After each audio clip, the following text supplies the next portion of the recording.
Hello and welcome to another edition of Broncos Talk Sports, totally a soccer edition. My name is Christian Manukin. Along with me is Kevin Martinez. A lot to talk about this week in the world of soccer. I want to start off with transfers. Pierre Aubameyang, he's coming to Arsenal. We are following minute by minute. He's getting off the plane. He's getting his luggage. He's at the training ground. Do you think Aubameyang is a good fit at Arsenal? Do you think he's a good fit in the Premier League? I think it's a good fit for him. Definitely a bigger challenge in the Bundesliga. There's more competition, and the speed he has is just, I think, perfect for the Premier League. Do you think he'll replace Sanchez in the role that Sanchez played? Now he's at Manchester United. Do you think he'll replace Sanchez, or do you think he'll provide a new attacking threat for Arsenal? I think he'll provide a new attacking threat, more of a point forward with Lacazette. I think they might switch it up to 2 point forwards now and have Ozil playing closer to them to create a little better, and then just have a stronger center mid behind them. Probably attack more with three and very pacey players up top.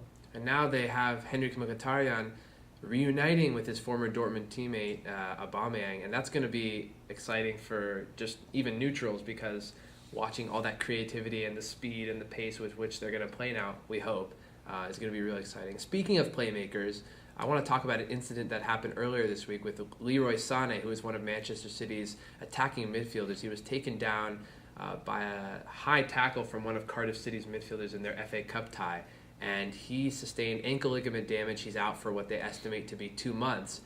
And this brings up the subject of VAR, video replay technology, and it's a constant conversation in soccer. It's not something that's been resolved. It's not something that's been completely implemented.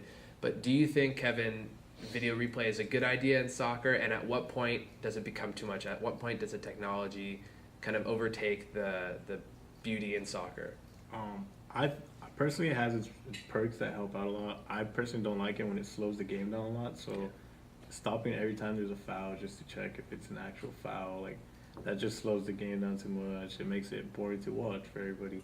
But there is like important parts where there's an offside goal and sometimes they miss it because the speed of play is so fast. Like, I think that's good.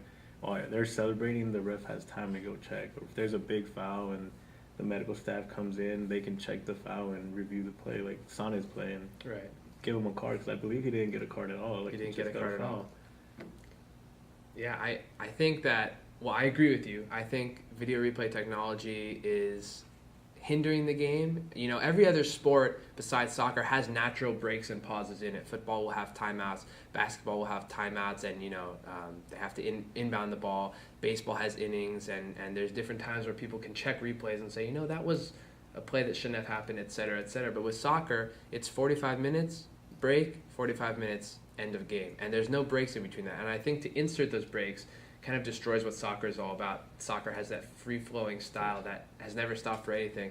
I think the goal line technology is a good idea, where they have cameras all across the stadium that are zoned in on the goal line, and if the ball crosses the line, they will see it and they'll notify the referee via watch. I think that's a great idea because it doesn't stop the game. He can check his watch and immediately it will buzz if it's a goal and it will show red, X if it's not a goal. That's great. It doesn't stop the game. But when he has to stop, blow the whistle, everyone's kind of just standing around, and he's receiving word from some distant studio saying, this is a foul or not a foul. I think it kind of removes some of the joys that that's why we all watch soccer, And then it also brings the last topic I want to talk about today, which is heading. There's been a controversy recently about heading the ball, especially in the U.S., where we have a history with brain trauma and injuries from sports like football. A lot of people are saying, don't head the ball, it's going to be bad for you. What do you think about that? I think that's completely wrong, and they should not take that away from soccer. That's part of the game. Like, it's going to change the whole concept of soccer now. Corner kicks, free kicks, crossing the ball. If you can't head the ball, like, it's going to make it easier for teams to defend now, which is not what everybody's in there to look. Everybody wants to see the offensive attack, all the creating that players like Neymar and Messi create. So I believe that heading should stay in the game, and they shouldn't even. I don't even think it should be a topic that should be brought up in soccer. I completely agree with you, but there's those that would think otherwise. So we'll have to see what happens in regards to heading, in regards to video replay technology. Lots of stuff to be discussed in future episodes, of course. As always, Kevin, thank you for being on. This has been another edition of Broncos Talk Sports. We'll see you soon.